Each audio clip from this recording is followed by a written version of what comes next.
السلام عليكم ورحمة الله وبركاته. حمدا لمن خلق الإنسان وعلمه البيان، والصلاة والسلام على رسول الله وعلى آله حزب الله وأصحابه جند الله، وبعد.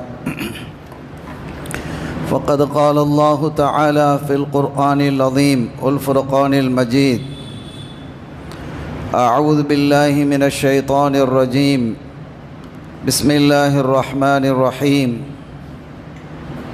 إن الدين عند الله الإسلام. لا أقسم بهذا البلد وأنت حل بهذا البلد. சங்கைக்குரிய அல்லாஹுவின் நல்லடியார்களே, எல்லாம் வல்ல அல்லாஹுவின் பேரருளும் நபிகள் நாயகம் ஸல்லல்லாஹு அலைஹி வஸல்லம் அவர்களது நல்லாசியும் நம் அத்தனை பேர் மீதும் நிலவுமாக. அல்லாஹும் அவனது ரசூலும்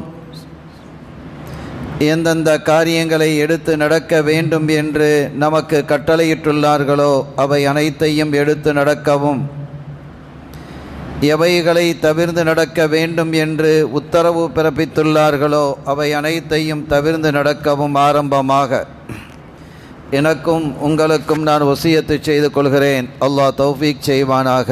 ஆமீன். சங்கையான பெருமக்களே,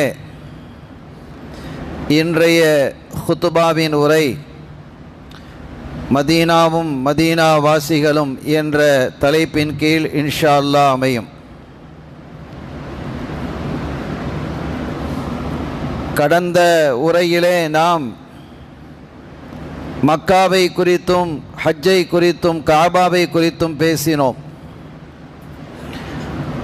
இது ஹஜ்ஜினுடைய மாதமாக இருப்பதின் காரணத்தினால் இந்த தகவல்களை நாம் எல்லோரும் தெரிந்து கொள்ள வேண்டும் என்பதை காட்டிலும் புனிதமான ஹஜ்ஜுக்காக செல்லக்கூடிய ஹாஜிகள் இதை குறிப்பாக கவனிக்க வேண்டும், கவனத்தில் கொள்ள வேண்டும் என்பதற்காகவும் இந்த தகவலை நாம் முன்வைக்கிறோம். கேட்கும் செய்திகளிலிருந்து நாம் பாடம் படித்து அதன் வழியாக அல்லாஹ்வினுடைய நெருக்கத்தையும் நம் இதயவேந்தர் காத்தமுர் ரசூல் முஹம்மதுர் ரசூலுல்லாஹி ஸல்லல்லாஹு அலைஹி வஸல்லம் அவர்களினுடைய பாசத்தையும் பெறுவோமாக. கண்ணியத்திற்குரிய பெருமக்களே, ஜியாரத் என்பது, ஜியாரத்துர் ரௌலா என்பது மிக முக்கியமான ஒரு இபாதத் என்பதில் மாறுபட்ட கருத்து இல்லை. இன்னொன்றை நாம் பார்த்தால் அது அதிசயமாக இருக்கும். ஹஜ்ஜினுடைய ஃபர்துகளிலோ ஹஜ்ஜினுடைய ஷருத்துகளிலோ ஹஜ்ஜுகளினுடைய வாஜிபுகளிலோ ஹஜ்ஜினுடைய சுன்னத்துக்களிலோ மதீனா ஷரீஃபுக்கு சென்று ரவுலாவை தரிசிப்பது என்பது இடம்பெறாது. அது தனி ஒரு வணக்கம், இது தனி ஒரு வணக்கம். ஆனால் அதே சமயம் இது எவ்வளவு பெரிய பாரதூரமான விஷயம் என்பதை நான் சொல்வதிலிருந்து நீங்கள் விளங்கிக் கொள்ள முடியும். ஹஜ்ஜினுடைய ஃபர்துகள் என்னென்ன என்பது நமக்கு ஷரியத்தில் தெளிவாக சொல்லப்பட்டிருக்கிறது. அதனுடைய வாஜிபுகள் என்னென்ன, அதனுடைய சுன்னத்துகள் என்னென்ன என்பதெல்லாம் நமக்கு தெளிவாகவே அறிவுறுத்தப்பட்டிருக்கிறது. அந்த ஃபர்து வாஜிபு சுன்னத்துக்களில் கண்மணி பூமான் முஹம்மதுர் ரசூலுல்லாஹி ஸல்லல்லாஹு அலைஹி வஸல்லம் அவர்களை மதீனா ஷரீஃப் சென்று ஜியாரத்து செய்வது என்பது இடம்பெற்றிருக்கிறதா என்றால் இல்லை. ஆனால் ஒன்றை நீங்கள் புரிந்து கொள்ள வேண்டும், அந்த ஜியாரத்து இல்லை என்றால் ஹஜ்ஜு நிறைவேறாது என்பதை புரிந்து கொள்ள வேண்டும். ஒரு ஃபர்லை விட்டால் ஹஜ்ஜு நிறைவேறாது. ஹஜ்ஜினுடைய ஃபர்துகளில் ஒன்று இஹ்ராம் கட்டுவது. இஹ்ராம் கட்டலைன்னா ஹஜ் நிறைவேறாது. தவாபு செய்ய வேண்டும். தவாபு செய்யலைன்னா ஹஜ் நிறைவேறாது. சாய் செய்யலைன்னா ஹஜ் நிறைவேறாது. அரஃபாவில் தரிக்கவில்லை என்றால் ஹஜ் நிறைவேறாது. கடைசியாக முடிவெட்டவில்லை என்றால் ஹஜ் நிறைவேறாது. இதெல்லாம் ஹஜ்ஜினுடைய ஃபர்துகள். இனி மினாவில் தங்குவது, முஸ்தலிஃபாவில் தங்குவது, கல்லெறிவது, இவைகள் எல்லாம் வாஜிப். ஹஜ் நிறைவேறிவிடும் என்றாலும் இதில் ஏதேனும் ஒன்றை விட்டால் அதற்காக நாம் ஃபிதியா என்று சொல்லக்கூடிய நஷ்ட ஈடு வழங்கணும். சரி, இவைகளில் எதுவுமே இடம்பெறாத கண்மணி ஸல்லல்லாஹு அலைஹி வஸல்லம் அவர்களை ஜியாரத்து செய்யவில்லை என்றால் ஹஜ் கூடாது என்று சொல்ல முடியுமா என்றால் சொல்ல முடியும். அது நிறைவேறாமல் போகும். அருள் நபி ஸல்லல்லாஹு அலைஹி வஸல்லம் அவர்களினுடைய அன்பு வார்த்தை, அழகான வார்த்தையை, ஒரு பக்கத்தில் அது எச்சரிக்கையும் கூட. அவர்கள் சொல்லக்கூடிய அந்த வார்த்தையை நீங்கள் கவனியுங்கள். மன் ஹஜ்ஜ வலம் யஸுர்னி, ஒரு மனிதர் ஹஜ்ஜுக்கு வந்து ஹஜ் செய்து என்னை ஜியாரத்து செய்யவில்லை என்றால் ஃபக்கத் ஜஃபானி, அவர் என்னை வெறுத்தவர் என்கிறார்கள். ஸல்லல்லாஹு அலைஹி வஸல்லம் அவர்களை வெறுத்துட்டு ஹஜ் என்ன, தொழுகை என்ன, நோன்பு என்ன, ஒன்றும் கூடாது. ஈமானினுடைய அடிப்படையே கண்மணி முஹம்மதுர் ரசூலுல்லாஹி ஸல்லல்லாஹு அலைஹி வஸல்லம் அவர்கள்தான். ஒரு முஸ்லிமுக்கும் முஸ்லீம் அல்லாத ஒரு மனிதனுக்கும் இடையிலே வித்தியாசமாக இருப்பது லா இலாஹ இல்லல்லாஹ் அல்ல, முஹம்மதுர் ரசூலுல்லாஹ் தான். ஏன்னா பிற மதத்தவர்களும் கூட இறைவனை ஏற்றுக்கொண்டிருக்கிறார்கள். கடவுளை ஏற்றுக்கிட்டு இருக்கிறாங்களா இல்லையா? ஓரிரு கொள்கையில இருக்கக்கூடிய பல பேர் இருக்கிறாங்க. பல மதத்தை சார்ந்தவர்களில், ஒரே மதத்தை சார்ந்தவர்களில் பல்வேறு கொள்கைகள் இருக்கும். நீங்கள் இந்து மதத்தை எடுத்துக்கொண்டால் சித்தர்கள் என்று இருப்பார்கள், ரிஷிகள் என்று இருப்பார்கள். அவர்கள் ஏக இறைவனை மட்டுமே வழங்குவார்கள். அவர்களிடத்தில் சிலை வணக்கம் இருக்காது. ஆக அவர்களிடத்தில் என்ன இருக்கிறது என்றால் லா இலாஹ இல்லல்லாஹ் இருக்கிறது. என்னது இல்லை? முஹம்மதுர் ரசூலுல்லாஹ் இல்லை. ஆக யாரிடத்தில் முஹம்மதுர் ரசூலுல்லாஹ் இருக்கிறதோ அவர்கள் தான் முஸ்லிம்களாக ஆக முடியும். அதே போன்று முஹம்மதுர் ரசூலுல்லாஹ் எப்போது இல்லையோ அவர்கள் என்ன வணக்கங்கள் செய்தாலும் அது மக்பூலாக ஆகாது. இது அடிப்படை இல்லையா? இப்ப இந்த ஹதீஸை நீங்கள் பாருங்கள். மன் ஹஜ்ஜ வலம் யஸுர்னி, ஹஜ் செய்து எவர் என்னை ஜியாரத்து செய்யவில்லையோ ஃபக்கத் ஜஃபானி, அவர் என்னை வெறுத்தவர் என்கிறார்கள் முஹம்மதுர் ரசூலுல்லாஹி ஸல்லல்லாஹு அலைஹி வஸல்லம் அவர்கள். எனவே இந்த அடிப்படையில் தான் நாம் சொல்லுகிறோம், ஜியாரத்து என்பது ஹஜ்ஜினுடைய ஃபர்ல் அல்ல, அது வாஜிப் அல்ல, சுன்னத் அல்ல, ஹஜ்ஜாகவே அது அமையும். அது ஹஜ்ஜாகவே அமையும் என்பதை நாம் தெளிவாக புரிந்து கொள்ள வேண்டும். அருமையான பெருமக்களே, மக்கா காபாவினுடைய சிறப்புகளை கடந்த உரையிலே நாம் பேசினோம். இந்த உரையில் மதீனா ஷரீஃபையும் அதிலே வாழும் அன்சாரிகளை குறித்தும் சில தகவல்களை சொல்ல இருக்கிறோம். ஸல்லல்லாஹு அலைஹி வஸல்லம் அவர்கள் மக்கா அவர்களை விரட்டுகிறது, வாழ முடியாத ஒரு சூழலை ஏற்படுத்துகிறது. தாயிஃபுக்கு ஹிஜ்ரத் செய்யலாம் என்ற ஒரு எண்ணம் இருந்தது. தாயிஃப் அரவணைக்கவில்லை. அது அல்லாமல் அபிசீனியா போகலாம் என்றால் அங்கு வேறு பிரச்சனை, யமனுக்கு போகலாம் என்றால் வேறு பிரச்சனை. இன்னொரு வாய்ப்பும் அவர்களுக்கு அல்லாஹ்வால் தரப்படுகிறது, நீங்கள் பஹ்ரைன் செல்லலாம் என்று. பஹ்ரைன் செல்வதற்கும் தாயிஃப் செல்வதற்கும் அபிசீனியா செல்வதற்கும் ஸல்லல்லாஹு அலைஹி வஸல்லம் அவர்களுக்கு அனுமதி வழங்கப்படுகிறது. ஸல்லல்லாஹு அலைஹி வஸல்லம் அவர்கள் அதையெல்லாம் விடுத்து, அவர்கள் அல்லாஹ் தான் சொன்ன இதையும் மதீனா ஷரீஃபையும் அல்லாஹ் சொல்லுகிறான், இவைகளில் ஒன்றை தேர்வு செய்யுங்கள் என்று. ஸல்லல்லாஹு அலைஹி வஸல்லம் அவர்கள் மதீனா ஷரீஃபை தேர்வு செய்கிறார்கள். தாயிஃப் அவர்களை அரவணைக்கவில்லை. பிறந்த நகராக இருக்கக்கூடிய இந்த மண்ணில் சிறந்த உயர்ந்த மண் மக்கத்துல் முக்கர்ரமா, அரவணைக்கவில்லை. மதீனா ஷரீஃப் தன்னுடைய இரு கரங்களாலும் கண்மணி நாயகம் ஸல்லல்லாஹு அலைஹி வஸல்லம் அவர்களை அரவணைத்துக் கொண்ட வரலாறை நாம் பார்க்கிறோம். கண்ணியத்திற்குரிய பெருமக்களே, இந்த மதீனா ஷரீஃபை குறித்த சிறப்புகளை அருள் நபி ஸல்லல்லாஹு அலைஹி வஸல்லம் அவர்கள் ரொம்ப விரிவாக பேசுறாங்க, நிறைய இருக்கிறது. நாம் சுருக்கமாக இந்த உள்ள நேரத்தில் குத்பாவுக்கான உரைக்கான இந்த நேரத்தில் மிக சுருக்கமாக நாம் பேச இருக்கிறோம். அவர்கள் ஒரு கட்டத்தில் ஒரு பிரார்த்தனையை வைக்கிறார்கள். யா அல்லாஹ், இப்ராஹிம் அலைஹிஸ்ஸலாம் அவர்கள் மக்காவை ஹரமாக ஆக்கினார்கள். மக்காவிற்காகவும் மக்காவிலே வாழக்கூடிய மக்களுக்காகவும் அங்கே வரக்கூடிய மக்களுக்காகவும் பிரார்த்தித்தார்கள். அதனுடைய உணவிலே பரக்கத்து செய்வாயாக என்று கேட்டார்கள். அங்கே கனி வளங்களை கொண்டு வந்து கொட்டுவாயாக என்று கேட்டார்கள். அதுபோன்று நான் மதீனாவிற்கு கேட்கிறேன் என்கிறார்கள். இறைவா, நீ அந்த மதீனாவிற்கு தாராளமாக தருவாயாக, இந்த மதீனா ஷரீஃபை நான் ஹரமாக ஆக்குகிறேன் என்றார்கள். ஸல்லல்லாஹு அலைஹி வஸல்லம் மதீனாவை ஹரமாக்குனாங்க. அதனுடைய முத்து அள்ளி கொடுத்தல், முகந்து எடுத்தல், இந்த நிறுவை இருக்கிறது அல்லவா, இதில் எல்லாம் பரக்கத்தை செய்வாயாக. ஃபீ முத்தினா வசாயினா, அளவு நிறுவைகளிலே எங்களுக்கு பரக்கத்தை செய் என்று அவர்கள் கேட்டார்கள் ஸல்லல்லாஹு அலைஹி வஸல்லம்.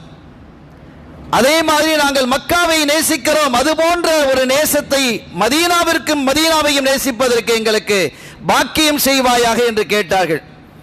கேட்டதோடு நிக்கல, அடுத்த ஒன்றை சொல்றாங்க பாருங்க. இப்ராஹிம் அலைஹிஸ்ஸலாம் அவர்கள் மக்காவினுடைய அந்த உணவிலே பரக்கத்து செய்வாயாக என்று கேட்டார்கள். மக்காவை எங்களுக்கு நேசமாக்கு என்று கேட்டார்கள். நானும் அதை கேட்கிறேன். தன்னுடைய பெயரையே சொல்றாங்க, அன்ன முஹம்மதன் ஸல்லல்லாஹு அலைஹி வஸல்லம். அவங்க அப்படி சொல்றாங்க, அப்தக வ நபியக வ ரசூலக, உன்னுடைய நபியாக, உன்னுடைய ரசூலாக, உன்னுடைய அடிமையாக இருக்கக்கூடிய இந்த முஹம்மத் ஸல்லல்லாஹு அலைஹி வஸல்லம், ஸல்லல்லாஹு அலைஹி வஸல்லம் சொல்றாங்க அல்லாஹ் இடத்துல, தஆக லி அஹ்லில் மதீனா, உன்னிடத்தில் அவர் மதீனா வாசிகளுக்காக துஆ செய்கிறார். பிமித்லி மா தஆக பிஹி இப்ராஹிம் அலைஹிஸ்ஸலாம் லி அஹ்லி மக்கா, மக்கா வாசிக்கு இப்ராஹிம் அலைஹிஸ்ஸலாம் அவர்கள் எப்படி துஆ செய்தார்களோ அதுபோல என்று கேட்டுட்டு, யதுஉக அன் துபாரிக லஹும் ஃபீ சாஇஹிம் வ முத்திஹிம் வ ஃபீ திமாரிஹிம், இப்ராஹிம் அலைஹிஸ்ஸலாம் அவர்கள் இங்கே மக்காவிலே இருக்கக்கூடிய அளவு நிறுவைகளிலே நீ பரக்கத்தை செய்வாயாக, அதனுடைய கனி வர்க்கங்களில் பரக்கத்தை செய்வாயாக என்று கேட்டார்களே, அதுபோன்று நான் கேட்கிறேன். அதை நேசிக்க வேண்டும் என்று கேட்டார்களே, அதையும் நான் கேட்கிறேன் என்று சொல்லிவிட்டு, அல்லது அதே மாதிரி அல்லது அதை விட அதிகமாக நீ செய்வாயாக, அந்த மஹப்பத் அதிகமாக தான், அந்த அளவு நிறுவைகளை இன்னும் அதிகமாக பரக்கத்தை அதிகமாக்க என்று கேட்டார்கள். வல்லலம் கண்மணி முஹம்மதுர் ரசூலுல்லாஹி ஸல்லல்லாஹு அலைஹி வஸல்லம் அவர்கள், உமிர்து பி கரியத்தின் தஅகுலுல் குரா, எனக்கு ஒரு ஊருக்கு ஹிஜ்ரத் செய்யுமாறு ஏவப்பட்டது, ஒரு ஊருக்கு ஹிஜ்ரத் செய்யுமாறு எனக்கு ஏவப்பட்டது. யகூலு, அது எப்படிப்பட்ட ஊர் தெரியுமா? கிராமங்கிறாங்க. அந்த டைம்ல அது கிராமமா இருந்தது. அது எத்தகைய கிராமம் தெரியுமா? அது யகுலுல் குரா, பிற ஊர்களை எல்லாம் கிராமங்களை எல்லாம் அது விழுங்கிவிடும். அப்படி ஒரு கிராமம் உலகத்தில் எந்த பகுதியிலும் இல்லையே, அப்படிப்பட்ட ஒரு ஊருங்கிறாங்க. அத மாதிரி ஒரு ஊர் உலகத்திலே இல்லை என்கிறார்கள். மதீனா ஷரீஃபுக்கு நிகராக இன்னொரு ஊர் இல்லை என்கிறார்கள். மக்காவும் இல்லையா என்றால் மக்காவும் இல்லை. மக்கா மகத்தான ஊர்.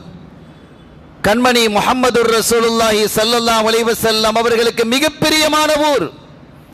தன்னுடைய நேசன் அல்லாஹ்வினுடைய காபா இருக்கக்கூடிய ஊர். அந்த ஊரை விட்டும் பிரிய மனம் இல்லாமல் தான் மதீனா ஷரீஃபுக்கு பிரிந்து வந்தார்கள் என்பது நமக்கு தெரியும். அது சம்பந்தமான ஒரு தகவலை நான் உங்களுக்கு சொல்லுவேன். ஸல்லல்லாஹு அலைஹி வஸல்லம் மதீனா ஷரீஃபுக்கு வர்றாங்க ஹிஜ்ரத். சௌர் குகையிலே 3 நாள் தங்கி இருக்கிறாங்க. அப்படி தங்கி இருக்கும் பொழுது இந்த எதிரிகளினுடைய நடமாட்டங்கள் இருக்கிறது, அதெல்லாம் நீங்கிடுச்சுன்னு தெரிந்து மதீனா ஷரீஃபுக்கு சௌர் குகையிலிருந்து வெளியே வர்றாங்க. மதீனா ஷரீஃப் இந்த பக்கம் இருக்குதுன்னு வைங்க, எங்கே போனோம், அப்படி போகாம மக்காவை நோக்கி போறாங்க. மக்காவை நோக்கி அவர்கள் செல்லுகிறார்கள் என்றால் எந்த அளவிற்கு அவர்கள் மக்காவை நேசித்திருப்பார்கள் என்பது புரிய முடிகிறதா இல்லையா? அப்போ ஸல்லல்லாஹு அலைஹி வஸல்லம் அவர்களுடைய முபாரக்கான திரு கரத்தை சித்திக் நாயகம் ரலியல்லாஹு தஆலா அவர்கள் பிடித்து, யார சொல்லலாம், நாம் செல்ல வேண்டிய பகுதி இங்கல்லவா இருக்கிறது என்று சொன்னாங்க. நீங்க திரும்பவும் மக்காவுக்கே போறீங்களா, இங்கெல்லாம் இருக்கு அப்படின்னு அழைச்சிட்டு வந்தாங்க. அப்போ ஒரு துவா செய்யறாங்க பாருங்க, ஒரு அழகான ஒரு துவா. அல்லாஹும்ம அக்ரஜ்தனி அல்லாஹும்ம அக்ரஜ்தனி மின் பலதின் உஹிப்புஹு. இந்த உலகில் எந்த ஊரை நான் அதிகம் நேசிக்கிறேனோ அந்த ஊரிலிருந்து இறைவா என்னை நீ வெளியாக்கி விட்டாய். அப்ப ரசூல் ஸல்லல்லாஹு அலைஹி வஸல்லம் அதிகம் நேசிச்ச ஊர் எது? மக்கான்னு தெரியுதா இல்லையா? அல்லாஹும்ம அக்ரஜ்தனி மின் பலதின் உஹிப்புஹு. எந்த ஊரை நான் அதிகம் நேசித்தேனோ அந்த ஊரிலிருந்து என்னை நீ வெளியாக்கி விட்டாய். காரணம் என்ன? தன்னுடைய நேசனுடைய இல்லம் அங்கே இருக்கிறது, பைத்துல்லா இருக்கிறது. அப்ப அதை தானே அவங்க அதிகமாக நேசிக்கணும் இல்லையா? உண்மையான நேசம் என்றால் என்ன? தன்னுடைய நண்பனுக்கு உரியது தன் நண்பனை நேசிப்பது, தன் நண்பனுக்கு உரியதை நேசிப்பது, இதுதானே உண்மையான மஹப்பத். அதனால அவங்க சொல்றாங்க, அல்லாஹும்ம அக்ரஜ்தனி மின் பலதின் உஹிப்புஹு. எந்த ஊரை நான் அதிகம் நேசித்தேனோ அந்த ஊரிலிருந்து என்னை நீ வெளியாக்கி விட்டாய். மக்கா தான் அவங்க அதிகமாக நேசிச்ச ஊர். அடுத்தது சொல்றாங்க பாருங்க, ஃபாஸ்கின்னி ஃபீ பலதின் துஹிப்புஹு அவ் கமா கால அலைஹிஸ்ஸலாத்து வஸ்ஸலாம். எந்த ஊரை நீ அதிகம் நேசிக்கிறாயோ அந்த ஊரில் என்னை வாழச் செய்யுங்கிறாங்க. நம்ம புரிஞ்சுக்கிடணும், நீ எந்த ஊரை அதிகம் நேசிக்கிறாயோ அந்த ஊரில் என்னை நீ வாழச் செய்.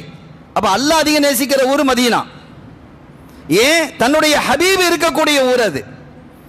தன்னுடைய ஹபீப் இருக்கக்கூடிய ஊர் என்பதால் மதீனாவை அல்லாஹ் நேசிக்கிறான். தன்னுடைய நேசம் அவனுடைய இல்லம் அங்கே பைத்துல்லா இருப்பதால் ரசூலுல்லாஹ் அதை நேசிக்கிறான். அந்த துஆ அங்கீகரிக்கப்படுகிறது. ஸல்லல்லாஹு அலைஹி வஸல்லம் இன்று வரை மதீனாவிலே ஆளுகிறார்கள், வாழுகிறார்கள். அத்தகைய ஒரு சிறப்புமிக்க ஊராக அது இருக்கிறது. இந்த ஊர் தஅக்குலுல் குரா, அது எல்லா கிராமங்களையும் ஊர்களையும் சாப்பிட்டுடும் அப்படிங்கிறாங்க. அதை முழுங்கிடும்பா.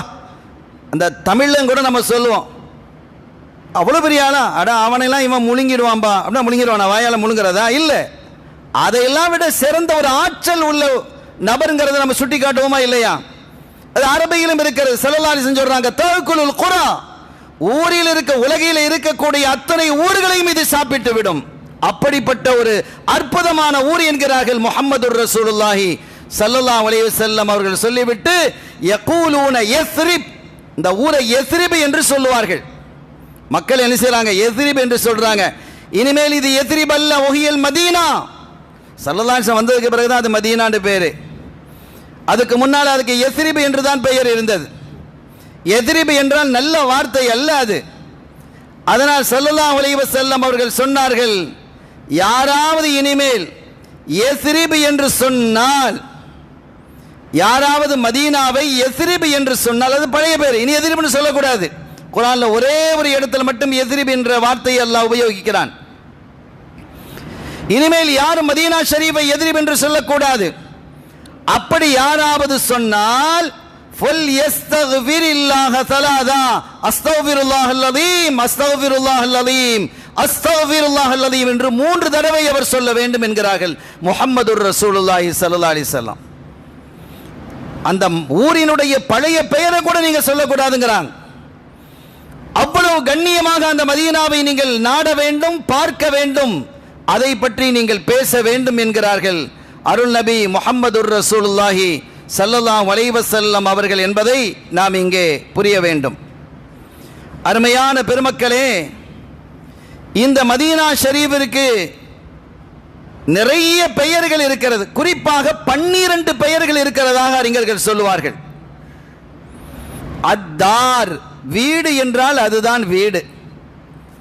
ஏன் தார் என்று சொன்னாங்க, அதை வீடுன்னு ஏன் சொன்னாங்கன்னா, ஒரு மனுஷன் எங்க தான் வெளியில போனாலும், எவ்வளவு பெரிய சுற்றுலா தலங்களுக்கு சென்றாலும் தன்னுடைய வீட்டில் வந்து ஒதுங்குற மாதிரி இருக்குமா? பெரிய பெட்ரூம் இருக்கும், ஏசி எல்லாம் இருந்தாலும் கூட தன்னுடைய வீட்டில் சின்ன ரூமா இருக்கும், பெரிய ஏசிலாம் இருக்காது. ஆனால் அதில் வந்து படுத்தாதான் அவருக்கு நிம்மதியாக இருக்கும்.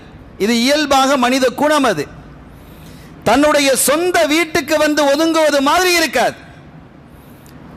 எனவேதான் ஸல்லல்லாஹு அலைஹி வஸல்லம் அவர்கள் மதீனா ஷரீஃபை தார் என்றார்கள், அது உங்களுடைய சொந்த வீடு மாதிரி என்றார்கள். அடுத்து அவர்கள் சொன்னார்கள், இந்த மதீனாவினுடைய இன்னொரு சிறப்பு பெயர் அல் ஈமான். ஈமான் என்றாலே மதீனா தான், அதற்கு ஈமான் என்று சொன்னார்கள். தைபா, தாபா, மனமானது, வாசனையானது என்றும் அதை குறிப்பிட்டு காட்டினார்கள். ஏன் ஈமான் என்று சொன்னார்கள் என்றால், இன்னல் ஈமான் யஸீரு இலல் மதீனா, கடைசி காலத்தில் மதீனா ஷரீஃபில் தான் ஈமான் இருக்கும். இந்த தஜ்ஜால் வந்ததுக்கு பிறகு பெரிய பிரச்சனையாயிடும், நிறைய மாற்றங்கள் ஏற்பட்டுவிடும், நிறைய மக்கள் சத்திய மார்க்கத்தை விட்டு வெளியாகி விடுவார்கள், தஜ்ஜாலை இறைவன் என்று கருதுவார்கள். ஏன்னா அவன் அந்த மாதிரி காரியங்கள்லாம் செய்வான், அவ்வளவு பெரிய ஆற்றலை கொடுத்திருக்கிறான் அல்லாஹ். ஒரு கையில சொர்க்கத்தை வச்சிருப்பான், இன்னொரு கையில நரகத்தை வச்சிருப்பான். நிறைய விஷயங்களை, மழை பெய்யுண்டா மழை பெஞ்சிரும், உங்களை மழை இல்லையா, மழை பெய்யி அப்படின்னு சொன்னா மழை பெஞ்சிரும். இப்படியெல்லாம் ஒரு சோதனையான காலம் அது. சாதாரணமாக மாட்டையும் ஆட்டையும் கடவுளாக கருதக்கூடிய மக்கள் என்ன செய்வாங்க பார்க்குறாங்களா இல்லையா? மாட்டையே கடவுளாக்கி மாட்டினுடைய சாணமும் அதனுடைய சிறுநீரும் பாக்கியமானது, நோய் நிவாரணி என்று சொல்லக்கூடிய இந்த காலகட்டத்தில், விஞ்ஞானம் அணுயுகம் காலத்திலே இப்படியெல்லாம் பேசிட்டு இருக்கிறாங்க. சில மருத்துவர்களே பேசுறாங்க. அரசியல் சார்ந்த மருத்துவர்கள் தங்களுடைய அரசியல் இருப்பை தக்க வைத்துக் கொள்ள வேண்டும் என்பதற்காக இப்படியெல்லாம் பேசுறது எவ்வளவு அசிங்கமாக இருக்கிறது. இதையெல்லாம் அப்ப அதனுடைய மாட்டினுடைய சாணத்தையும் சிறுநீரையுமே புனிதம் என்று கருதினால் அந்த மாட்டை எப்படி கருதுவாங்க? இப்ப மழையவே பெய்ய செய்யலாம். இப்ப அவனை கடவுளுடைய ஏற்றுக்கொள்றதுக்கு இந்த மக்களுக்கு என்ன கஷ்டம் இருக்க போகுது? இப்படியான ஒரு நிலையில் உலகெங்கிலும் இஸ்லாத்தை விட்டு மக்கள் கூட்டம் கூட்டமாக வெளியேறி கொண்டு இருக்கக்கூடிய காலகட்டத்திலே மதீனா ஷரீஃப் அசைந்து கொடுக்காது ஈமானை விட்டும். அங்கே தங்களுடைய ஈமானை பாதுகாத்துக் கொள்ள வேண்டும் என்று கருதக்கூடியவர்கள் எல்லாம் மதீனா ஷரீஃபை நோக்கி வருவார்கள். மதீனாவிலே ஈமான் ஒதுங்கிவிடும். எப்படி ஒதுங்கும் தெரியுமா? ஒரு பாம்பு தன்னுடைய பொந்துக்குள்ளே எப்படி போய் உள்ளே நுழைந்து பக்குவமாக உட்கார்ந்து கொள்கிறதோ அதுபோன்று ஈமான் மதீனாவில் பாதுகாப்பாக இருக்கும் என்கிறார்கள் கண்மணி முஹம்மதுர் ரசூலுல்லாஹி ஸல்லல்லாஹு அலைஹி வஸல்லம் அவர்கள். மா பைன பைத்தி வ மிம்பரி ரௌதத்தும் மின் ரியாதில் ஜன்னா, என்னுடைய வீட்டுக்கும் என்னுடைய மிம்பருக்கும் இடையிலே சொர்க்கத்தினுடைய பூங்கா இருக்கிறது என்றார்கள். சொர்க்கத்தினுடைய அந்த ரௌலா எங்கே இருக்கிறது என்றால், என்னுடைய ரௌலா என்னுடைய வீட்டுக்கும் சரதாசமா அவங்க அடங்கி இருக்கிறாங்கல்ல, அதான் அவங்க வீடு. அவங்களுடைய வீட்டுக்கும் அவங்களுடைய மிம்பருக்கும் இடையில இருக்கிறது. அந்த மிம்பரினுடைய தூண்கள் கவாயிம மிம்பரி ரவாதிபு பில் ஜன்னா, அந்த மிம்பரினுடைய தூண்கள் எங்கே நெட்டப்பட்டிருக்கிறது என்றால் சுவனலோகத்திலே நெட்டப்பட்டிருக்கிறது என்கிறார்கள் அருள் நபி முஹம்மதுர் ரசூலுல்லாஹி ஸல்லல்லாஹு அலைஹி வஸல்லம் அவர்கள். மதீனா ஷரீஃபிலே உள்ள ஒரு பல மலைகள் இருக்கிறது. சிறப்பு மிகுந்த மலை உஹத். உஹது மலைங்கிறமில்ல, உஹுத். இந்த உஹது மலையை குறித்து ஸல்லல்லாஹு அலைஹி வஸல்லம் அவர்கள் சொல்லுகிறார்கள், யுஹிப்புனா வ நுஹிப்புஹு, அந்த மலை நம்மை நேசிக்கிறது, நாம் அதை நேசிக்கிறோம். இதா ஜிதுமுஹு ஃபகுலு மின் ஷஜரிஹி வல மின் அல்லாஹிஹி, நீங்க அந்த உஹது மலைக்கு நீங்க வந்தீங்கன்னா அதில் இருக்கக்கூடிய ஏதாவது மரங்கள் செடிகள் இருந்தால் அதுலேருந்து எடுத்து சாப்பிடுங்கிறாங்க. நீங்க தைரியமா சாப்பிடுங்க, அதனுடைய புற்பூண்டுகளாக இருந்தாலும் பரவாயில்லை. அந்த மலையில ஏதாவது முளைத்திருந்தால் அதை நீங்கள் சாப்பிடுங்கள் என்கிறார்கள் முஹம்மதுர் ரசூலுல்லாஹி ஸல்லல்லாஹு அலைஹி வஸல்லம். அது உங்களுக்கு நோய் நிவாரணியாகத்தான் இருக்கும், பரக்கத்தாகத்தான் இருக்கும். இதை சாப்பிடலாமா சாப்பிடக்கூடாதா, இது என்ன இலைன்னு தெரியலையே, இது என்ன மரம் தெரியல, யோசிப்போமா இல்லையா? அப்படிலாம் நீங்க இதுல யோசிக்க தேவையில்லை.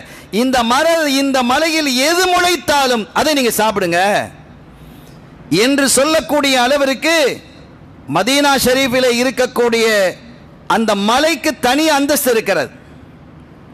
ஒரு சமயம் சஹாபிகள் மதீனா ஷரீஃபில் சரதாசங்களோட போய்கிட்டே இருக்கிறாங்க. நிறைய புழுதி சேர்ந்து, ஒரு ஆள் போனால் பிரச்சனை இல்லை, ஒரு கூட்டமாக போகும்போது குதிரைகளில் ஒட்டங்களை போகும்போது அந்த புழுதி கிளம்புமா இல்லையா? அப்போ புழுதி கிளம்பும் போது சஹாபிகள் என்ன செஞ்சாங்க, அந்த துணியை வச்சு அந்த முகத்தை மூடினாங்க. ஸல்லல்லாஹு அலைஹி வஸல்லம் அவர்கள் சொன்னார்கள், என்ன முகத்தை மூடுறீங்க அப்படின்னு கேட்டாங்க. யார் சொல்லுவா? புழுதியாக இருக்கு. பொதுவாக புழுதி வந்தால் முகத்தை மூடணும் இல்லையா? புழுதி ஏற்பட்டால் முகத்தை அது உள்ளே போனால் இனி சிரமங்கள் ஏற்படும், சில அசௌகரியங்கள் ஏற்படலாம், ஜலதோஷம் ஏற்படலாம், ஏதோ ஒன்று ஏற்படணும் வைங்களேன், உடலுக்கு பொருத்தம் இல்லாத விஷயங்கள் ஏற்பட்டுவிடும். ஆனால் மதீனாவினுடைய புழுதி அப்படி அல்ல. ஊபாருல் மதீனத்தி ஷிஃபாஉம் மினல் ஜுதாம். மதீனாவினுடைய மணலிலே ஏற்படக்கூடிய அந்த புழுதி இருக்கிறதே, அது வெண்குஷ்டத்தை நீக்கக்கூடிய மருந்தாக அமையும் என்றார்கள் மானல் நபி முஹம்மதுர் ரசூலுல்லாஹி ஸல்லல்லாஹு அலைஹி வஸல்லம் அவர்கள். இன்னொரு கட்டத்தில் சொன்னாங்க, பிஸ்மில்லாஹி துர்பத்தி அர்லினா பிரீகத்தி பஅதினா வைஷ்வா சகீமுனா பீதினி ரப்பினா. சில பேர் நோயா இருக்குது, நாயகமே அரிச்சலா இருக்குது, சொரிஞ்சலா இருக்குது அப்படிலாம் வந்து முறையிட்ட போது நீங்க பிஸ்மில்லான்னு சொல்லுங்க. சொல்லி இந்த மண்ணில் உமிழ்ங்க, துப்புங்க. துப்பி அந்த மணலை எடுத்து உடம்பு பூரா நீங்க என்ன செய்யுங்க? தடவுங்க, பிஸ்மில்லான்னு தடவுங்க. அல்லாஹ் உங்களுக்கு ஷிஃபா தந்துருவான்டாங்க. ஏனெனில் மதீனாவினுடைய மணல் மணல் அல்ல, அது மருந்து என்றார்கள். பிஸ்மில்லாஹி துர்பத்தி அர்லினா, நம் பூமியினுடைய இந்த மணல் இருக்கிறதே, இந்த மணலோடு பிரீகத்தி பஅதினா, ஒரு முஸ்லிமினுடைய ரீக் என்று சொல்லக்கூடிய எச்சில் கலக்குமேயானால் வைஷ்வா சகீமுனா, நம்முடைய நோயாளி சுகமாக்கப்பட்டு விடுவார். பீதினி ரப்பினா, நம் ரப்பினுடைய உத்தரவு கொண்டு என்று அருள்நபி ஸல்லல்லாஹு அலைஹி வஸல்லம் அவர்கள் இந்த மதீனா ஷரீஃபினுடைய இந்த புனிதமான மணலை குறித்து பேசியிருக்கிறார்கள். ஆக ஒவ்வொரு பகுதியும் ஒரு தனித்தனி சிறப்பு வாய்ந்தது என்பதை இங்கே நாம் குறிப்பிட முடியும். இன்னொரு கட்டத்திலே சொன்னார்கள், மன் அகாஃப அஹ்லல் மதீனத்தி, யாராவது மதீனாவாசிகளை அச்சுறுத்துவார்களே ஆனால் அதாபஹுல்லாஹு அஸ்ஸ வ ஜல்ல, அல்லாஹு தஆலா அவரை வேதனை செய்து விடுவான். அவர் எப்படி ஆகுவார் தெரியுமா? கமா யதூபுல் மில்ஹு ஃபில் மா, எப்படி உப்பு தண்ணீரிலே கரைந்து போய் விடுமோ அதுபோல இவர் இல்லாமல் போய் விடுவார். யார் மதீனாவாசிகளை அச்சுறுத்துகிறாரோ அவர் ஆளே இல்லை, ஒண்ணுமில்லை. அவர் எவ்வளவு பெரிய வலிமையா இருந்தாலும் வலிமை இழந்து விடுவார், ஒன்றும் இல்லாமல் போய் விடுவார். அல்லாஹ் நெருப்பை கொண்டு அவரை சோதிப்பான் என்பது போன்ற கருத்தை அருள் நபி முஹம்மதுர் ரசூலுல்லாஹி ஸல்லல்லாஹு அலைஹி வஸல்லம் அவர்கள் குறிப்பிடுகிறார்கள். ஸல்லல்லாஹு அலைஹி வஸல்லம் மதீனா ஷரீஃபுக்கு வர்றாங்க. வரும் வழியிலே எத்தனையோ நிகழ்வுகள் ஹிஜ்ரத்தில் வரும்போது, இன்ஷா அல்லாஹ் அது அடுத்த துல்ஹஜ்ஜினுடைய கடைசி மாதம் முஹர்ரம் துவங்கக்கூடிய காலகட்டத்திலே அதை பற்றி நாம் விரிவாக பேசுவோம். ஒரு சின்ன தகவலை நான் உங்களுக்கு சொல்கிறேன் பாருங்க. மக்காலிருந்து ஹிஜ்ரத் மதீனா ஷரீஃப் வரும் பொழுது தாங்கள் வந்த பகுதி இருக்கிறல்லவா, பாதை இருக்கிறல்லவா, அதையெல்லாம் பயமற்றதாக ஆக்கிட்டாங்க ஸல்லல்லாஹு அலைஹி வஸல்லம். ஏதோ ஒரு மக்காலிருந்து மதீனா போனாங்க அப்படி கிடையாது. போற வழியெல்லாம் மக்கள் பயணிப்பதற்கு தயாரான பகுதியாக, தைரியமாக செல்லக்கூடிய பகுதியாக மாற்றி அமைச்சாங்க. ஒரு கட்டத்தில் ஒரு பகுதி, இப்போ அதில் வந்து ஸல்லல்லாஹு அலைஹி வஸல்லம் யார் போறா? சித்திக் நாயம் போறாங்க, ஒரு பணியாளர் போறாங்க, ஒரு வழிகாட்டி, அவர் பேர் சாயிது, அவர் வழிகாட்டி போறார். 4 பேரும் தான் போயிட்டு இருக்கிறாங்க மக்கால இருந்து. அப்ப ஒரு கட்டத்தில் பாதை 2ஆக பிரிகிறது. இப்படி போறதா இப்படி போறதா அப்படின்னு கேட்கும்போது அப்போ அவங்க சொன்னாங்க, யாரும் சொல்லுதா இந்த பாதை தான் ஷார்ட் பாதை அப்படின்னு, யார் சுருக்கமான பாதை, இது வழியா போனால் கொஞ்சம் ஷார்ட்டாக இருக்குது, சீக்கிரம் போயிடலாம் அப்படின்னு சித்திக் நாயகம் சொன்னாங்க. ஏன்னா அவங்க அடிக்கடி பிரயாணம் செஞ்சுருக்கிறாங்க ஷாமுக்கு, சிரியாவிற்கு வியாபார நோக்கமாக. அப்போ சாயிது சொன்னாங்க, சாயிது என்றால் அங்கே வழிகாட்டியாக வரக்கூடியவங்க. அவங்க சொன்னாங்க, யாரும் சொல்லலாம் அபூபக்கர் சித்திக் நாயகம் சொல்கிற மாதிரி குறுகிய பாதை தான், ஆனால் இந்த பாதை பாதுகாப்பான பாதை. இன்னொரு பாதை அது கொஞ்சம் லாங்காக தான் இருக்குது, அது பாதுகாப்பு பிரச்சனை இல்லை. ஆனால் இங்கே 2 பேர் இருக்கிறான், இந்த வழியில் 2 வழிப்பறி கொள்ளையர்கள் இருக்கிறாங்க. அவன் நிறைய வர்ற ஆக்களை எல்லாம் கொள்ளையடிச்சிருவான். ரொம்ப துணிச்சல் மிக்கவர்கள், சொல்ல போனால் கொலையும் செஞ்சிருவான். அந்த மாதிரி பொல்லாத 2 பேர் இருக்கிறானுவ. அதனால அந்த பகுதியை விட்டுட்டு நாம கொஞ்சம் தூரமாக போனாலும் பரவாயில்ல, இப்படி போயிடலாம் அப்படின்னு சொல்லும் பொழுது ஸல்லல்லாஹு அலைஹி வஸல்லம் என்ன செய்யறாங்கன்னு கேட்டால், எந்த பாதையை தேர்ந்தெடுக்கிறாங்க? அந்த ஷார்ட் பாதையை தேர்ந்தெடுக்கிறாங்க. அது ஷார்ட்டாக இருக்கிறதுக்காக இல்லை, அந்த 2 பேரையும் நான் பார்க்கணுங்கிறாங்க. அந்த 2 பேரையும் நான் பார்க்கணும். அப்படின்னாங்க. சாபி 2 பேர் அவங்கெல்லாம் அசந்து போயிட்டாங்க. சரி ரசூலுல்லாஹ் பார்க்கணுங்கிறாங்க, வாங்கன்னு சொல்லி போயாச்சு. ஒரு இடத்துக்கு போய் தங்குறாங்க. இப்போ அவங்கள எங்கே அப்படின்னு கேட்கும்போது அந்த சாது சொல்கிறாரு, யாரும் சொல்லலாம் அவனுக்கு இப்போ வரமாட்டானோ, அவனை வர்றதுக்குன்னு ஒரு நேரம் இருக்கும். எங்கே கிடக்கிறான்னு நமக்கு தெரியாது. எல்லாம் மலை குன்று பகுதிகளாக இருக்கிறது, எங்கேயா ஒழிஞ்சிருப்பான். இந்த பகுதியெல்லாம் அவனுக்கு அத்துப்படி. அதனால் மாலை வேலை வரும்போது அந்த இடத்துல வெளியில் வருவாங்க, நான் போய் பார்க்குறேன். சரி நான் வரவா, நானே வந்து அவர்களை பார்க்கவா அப்படிங்கும்போது, இல்லை நாயகமே நீங்கள் இருங்க, நான் எப்படியா பார்த்து அவனை கூட்டிகிட்டு வந்துடுறேன். இப்போ என் கையில் ஒன்றும் இல்லை, அவன் கொள்ளை அடிக்கிறதுக்கு எதாவது என்கிட்ட இருக்கா, ஒன்றும் கிடையாது, நான் பார்த்துக்கிறேன். நேரம் போய் கடைசி அந்த 2 நபர்களை சந்தித்து, உங்களை ஒரு ஆள் பார்க்கணுன்னு விரும்புகிறாங்க, நீங்கள் வர்றீங்களா? எங்களை பார்க்கறதுக்கு ஆள் வருதா? என்னப்பா இது அதிசயமாக இருக்குது. நாங்கள் தானேப்பா இது வரைக்கும் வர்ற ஆட்கள் எல்லாம் பதம் பார்த்துக்கிட்டு இருந்தோம், எங்களை பார்க்கறதுக்கு ஆள் வருதா? ஆமாம் உங்களை பார்க்கணும்னு சொல்லி தான் அந்த பாதையாக இருந்தும் கூட இல்லை இந்த 2 பேரையும் நான் பார்த்தே ஆகணுன்ட்டாங்க. அது யாருப்பா அது? நீ வந்தே பாரு, பார்க்கத்தான் வேணும், ஒரு அதிசயமாக இருக்குது என்று அந்த 2 பேரையும் வரப்படுது. ஸல்லல்லாஹு அலைஹி வஸல்லம் அவங்களோட வந்து இவங்க தான் அப்படின்னோடனே அப்படியே பார்த்து திகைச்சு நிற்கிறான். ஏன்பா இந்த மாதிரி வேலை நீங்கள் பார்க்குறீங்க? நான் அல்லாஹ்வுடைய தூதர், உங்களுக்கு பணம் தானே வேணும், உங்களுக்கு செல்வம் தானே வேணும், நீங்கள் நிறைவாக வாழணும். நான் ஒரு ஆளை சொல்கிறேன், அவன்கிட்ட நீங்கள் கேட்டால் உடனே தருவான், நீங்கள் என்ன கேட்டாலும் தருவான். அப்போ அவங்க 2 பேரும் பார்த்தாங்க, அப்படியா, நீங்கள் எவ்வளவு கேட்டாலும் தருவான், என்ன கேட்டாலும் தருவான். அப்போ ரொம்ப லேசாக போச்சே, நாங்கள் எதுக்கு கொள்ளையடிக்கணும்? அதை தானே நானும் சொல்கிறேன், நீ எதுக்கு கொள்ளையடிக்கிறா? நீ கேட்கறதெல்லாம் தர்றதுக்கு ஒரு ஆளை நான் காட்டி தந்துடுறேனே.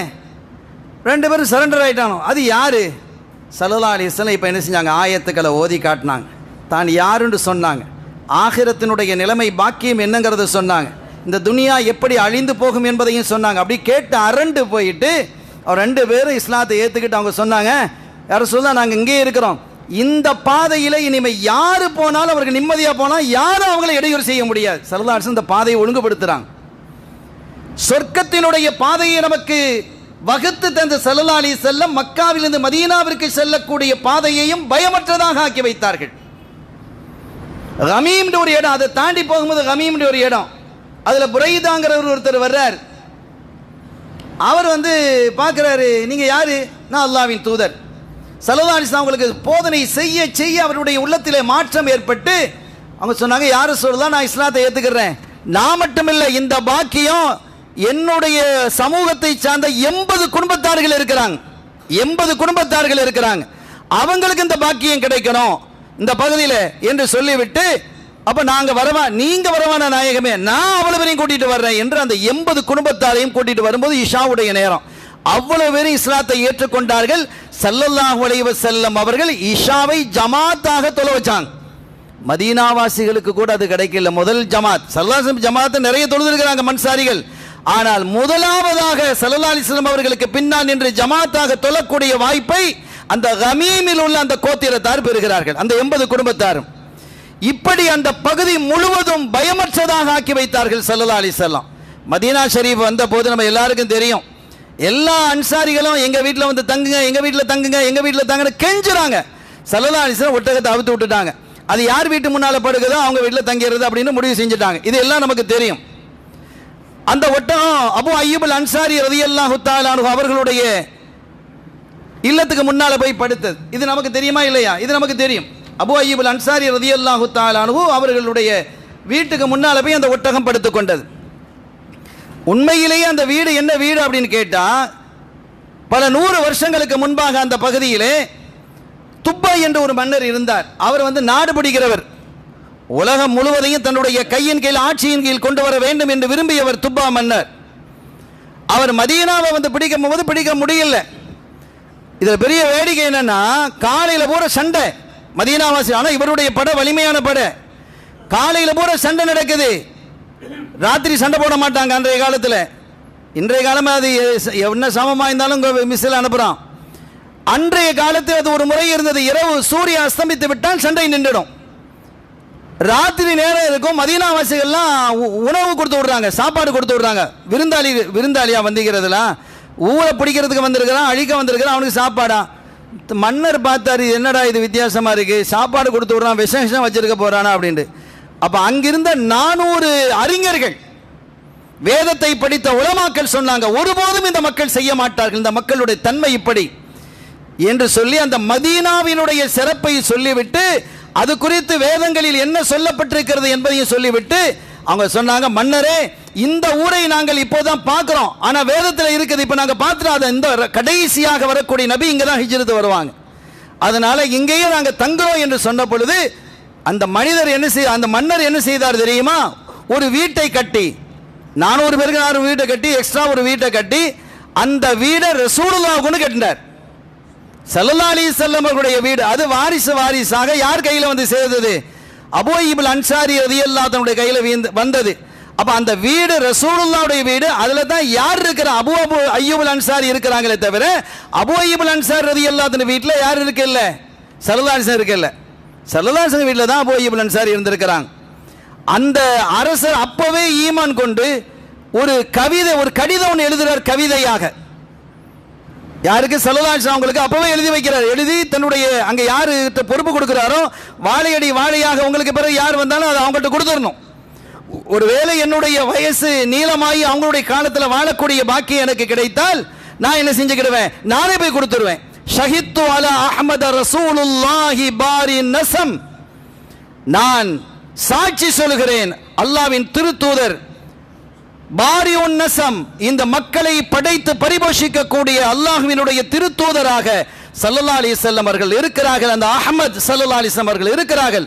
ஃபலோ முத்த உம்ரி இலா உம்ரிஹி, என்னுடைய வயசு அவங்க வயசு வரைக்கும் நீளமாக ஆக்கப்பட்டால் லகுந்து வஸீரன் லஹு வப்னாம், இன்னொரு லகுந்து சிஹ்ரன் லஹு வப்னாம், நான் அவங்களுக்கு சாச்சா மகன் மாதிரியும் அவங்களுக்கு முக்கியமான ஒரு அதிகாரியாக நான் அமைச்சராக அந்த அரசருக்கு அமைச்சராக நான் இருந்து அவர்களுக்கு நான் பணிவிடை செய்வேன் என்று ஒரு கடிதத்தை எழுதி அங்க கையில் கொடுக்கிறாங்க.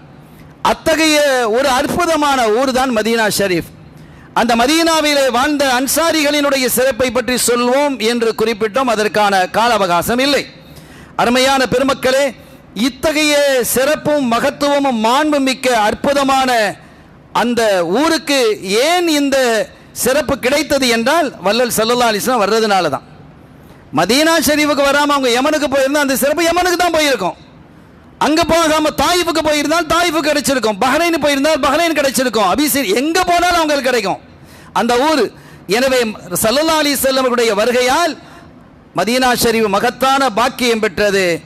அத்தகைய பாக்கியம் பெற்ற அந்த ஊரிலே சென்று எஜமானை வல்லலம் கண்மணி நாயகம் ஸல்லல்லாஹு அலைஹி வஸல்லம் அவர்களை தரிசிக்காமல் எவர் திரும்புகிறாரோ ஹஜ் செய்து அவர் என்னை வெறுத்தவர் என்று சொல்லிட்டாங்க ஸல்லல்லாஹு அலைஹி வஸல்லம். எனவே அவர் ஹஜ் செஞ்சலாம் வேலை இல்லை. வேலை இருக்கா? இல்லையே.